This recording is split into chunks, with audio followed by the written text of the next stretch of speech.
हो जाते हैं और अपने सेवक के दुख से दुखी हो जाते हैं। आप सब भगवान को प्रसन्न करना चाहते हैं ना? उपाय बता रहा हूं। राम जी किसके लिए आए हैं पता है? विप्र, धेनु, सूर, संत, हित, लीन, मनुज, अवतार। वह प्रकट कृपाला दीन दयाला के अंत में दोहा है, क्या है? विप्र, धेनु, सूर, संत, हित, लीन, मनुज, अवतार। अब आप कहोगे महाराज गोस्वामी जी ने जातिवाद कर दिया, ब्राह्मण लिख दिया।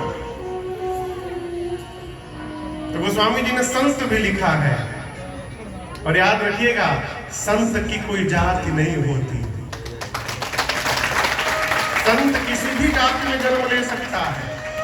संत की कोई अवस्था नहीं होती, संत का कोई स्वरूप नहीं होता, संत का स्वभाव होता। जिसके स्वभाव में संतत्व नहीं आया, वेश बनाकर कोई संत नहीं हो सकता है।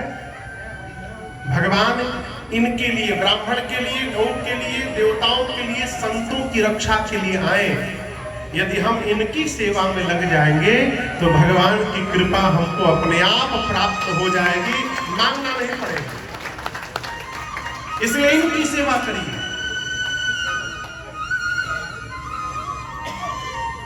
देवगुरु बृहस्पति कहते, इंद्र राम जी क्यों अवतार लिए?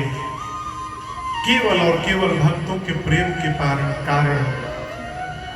अगुण, अलेप, अमान, एक रस, राम सगुण भय भगत प्रेम। केवल भक्तों के प्रेम के कारण है। आप भगवान कन्हैया बड़े नटखट थे। एक दिन मां यशोदा जी ने गुस्से में कहा कि आज तुझे मैं बांध के रखूंगी पेड़ से। तो पेड़ के पास कन्हैया को खड़ी करके बोली, यहीं खड़ा रहा, अभी रस्सी लेके आती हूँ। दौड़ के मैया रस्सी लेकर आई और जब बांधने गई तो रस्सी छोटी निकल गई। बोली अच्छा भागेगा मत, भगना मत यहाँ से, अभी आती हूँ। मैया आ गई तो उससे दोगुनी बड़ी रस्सी लेकर आई। उससे भी जब बांधने गई तो रस्सी छोटी हो गई। कितनी भी बड़ी रस्सी मां लाती थी, वो रस्सी जैसे बांधने जाए छोटी हो जाती थी। दूर नारद जी खड़े होकर देख रहे थे। भगवान से बोले, प्रभु कौन सी लीला कर रहे हैं आप? मैया बड़ी से बड़ी रस्सी लाती है, आप छोटा बना देते हैं। भगवान बोले, मैं नहीं बना रहा हूं नारद जी, ये मेरी माँ के हाथों का कमाल है। माँ के हाथों के प्रभाव से रस्सी छोटी हो जा रही है। नारद जी बोले, प्रभु हमको ना समझाइए।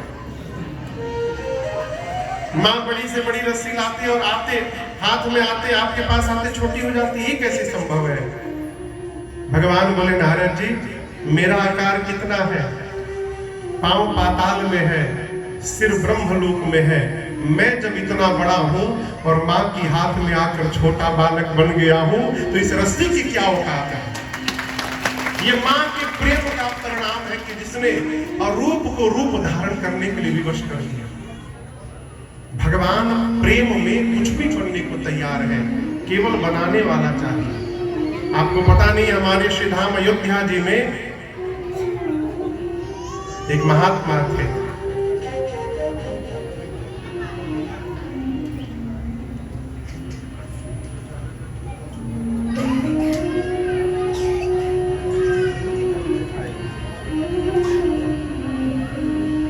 संतोष जी जो मेयर है सरकार त्रिपाठी जी, उनके पूर्वज, वो भगवान को अपना शिष्य मानते थे। क्या मानते थे? अपने को गुरु मानते थे। और कहीं मंदिर में जाते नहीं थे। कनक भवन मंदिर में एक छोटा सा कमरा था उनका, उसी कमरे में सुबह 10 बजे से शाम को 5 बजे तक रहते थे। क्यों? पढ़ाने, विद्यालय खुला है ना, राम मेरा शिष्य है, पढ़ाने का समय हो गया। और उस कमरे में राम जी की फोटो थी, एक ब्लैक बोर्ड था, चौक था, एक छड़ी रहती थी। उस पर क लिखते थे चौक से, राम जी के फोटो से कहते थे, हे राघव जी पढ़िए, क है क से कबूतर। उनको दिन भर राम जी को पढ़ाते थे। फिर उनको लगता था कि राम जी आज पढ़ नहीं रहे ठीक से, तो फिर राम जी की फोटो को छड़ी दिखाते थे, हम आपको मारेंगे राम जी। आप पढ़ नहीं रहे हैं। फिर उनको लगता था कि छड़ी देख के राम जी रोने लगे हैं, तो अपने रोने लगते थे। कहते थे आप ही तो नहीं पढ़ रहे हैं ना, मुझे आपको छड़ी दिखानी पड़ रही है। ये उनका नित्य का कार्यक्रम था। अयोध्या के कुछ लोग कहते थे कि नकली साधु है, नाटक करता है। ये कौन सा साधु जो मंदिर में न जाए? अब वो मंदिर क्यों नहीं जाते थे कि कनक भवन में मेरा राम, मेरा शिष्य राजा बन करके बैठा है, सिंहासन पर बैठा है मुकुट लगाकर।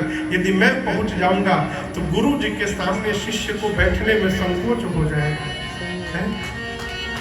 मेरे राघव जी को संकोच न हो जाए, इसलिए वो मंदिर नहीं जाते थे।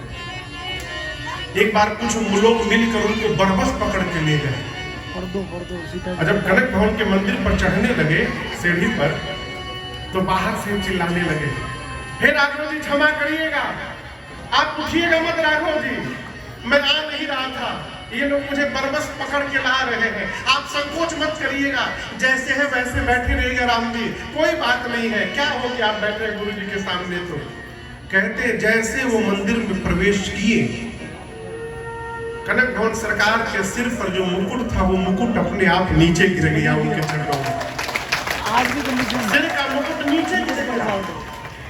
जितने लोग गए थे सब उनके पांव पकड़ लिए, क्षमा करिए, अपराध हो गया उनसे। ये प्रेम है।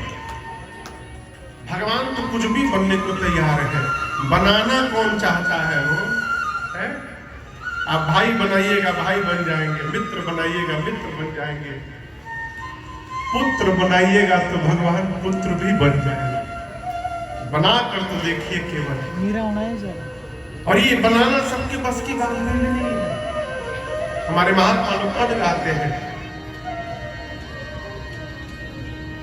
ये तो प्रेम की बात है। उद्धव जी गए गोपियों को समझाने, कन्हैया से कहे कि कैसी गोपियां हैं जो दिन रात रोती रहती हैं। अरे जो आप हैं वही हम हैं, एक सो हम, हम भी वही ब्रह्म हैं। अद्वैतवाद सिद्धांत के मानने वाले थे, द्वैत नहीं अद्वैत, दोनों एक है। कन्हैया बोले उद्धव जी को जाकर वृंदावन में समझा दीजिए गोपियों को क्यों रोती हैं। उद्धव जी पहुंचे गोपियों के पास, लगे समझाने। गोपियां बोली अपन पोथी पतरा बंद करिएगा, पहले जो हम कहते हैं वो जाकर के कन्हैया से कहिएगा। है गोपियों ने पत्र लिखा, अरे बजरा के छतिया भैली पातीली खवैया हमनी के विपत्तिया उद्धव जी सुनैहा कन्हैया से, हमनी के विपत्तिया। बाछा बाछी समझते हैं? हाँ? कहती हैं सखियां, दूबर भइले बाछा बाछी, सुख गई कदम के गाछी, लेहना घोटा नहीं खे उनकी मैनी गैया के, हमनी के विपतिया। बाबा जी सुनैया कन्हैया से। उद्धव जी बोले क्या प्रेम प्रेम कहती हो? सखियां बोली ये तो प्रेम की बात है उद्धव, ये तो प्रेम की बात है उद्धव, बंदगी सबके बस की नहीं है, ये तो प्रेम की बात है उद्धव, बंदगी सबके बस बस की नहीं है। ये तो प्रेम की बात है उधो, ये तो प्रेम की बात है उधो। बंदगी सबके बस की नहीं है, बंदगी सबके बस की नहीं है। सिर देकर होते हैं सौदे, सिर देकर होते हैं सौदे। आशिकी इतनी सस्ती नहीं है।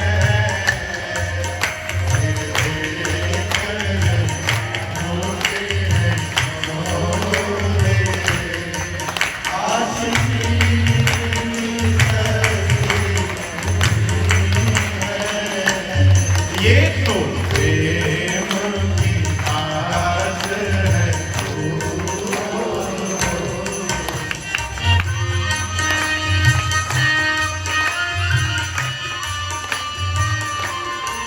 प्रेम वालों ने कब वक्त पूछा,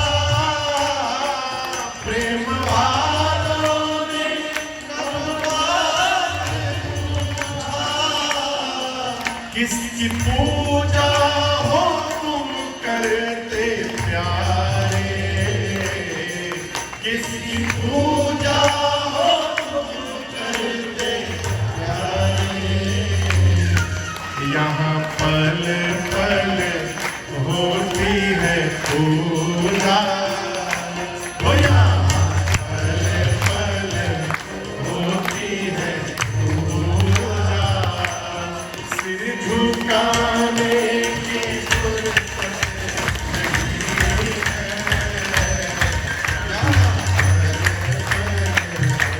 होती है पूजा, सिर झुकाने की फुर्सत नहीं है। ये तो प्रेम की बात है।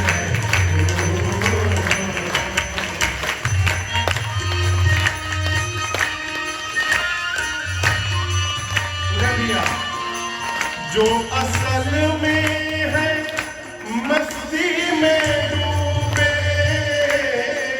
जो असल में है मस्ती में डूबे।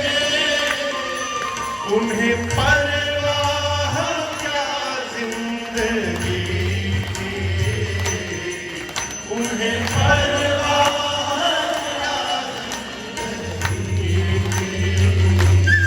जो उतरती है चढ़ती है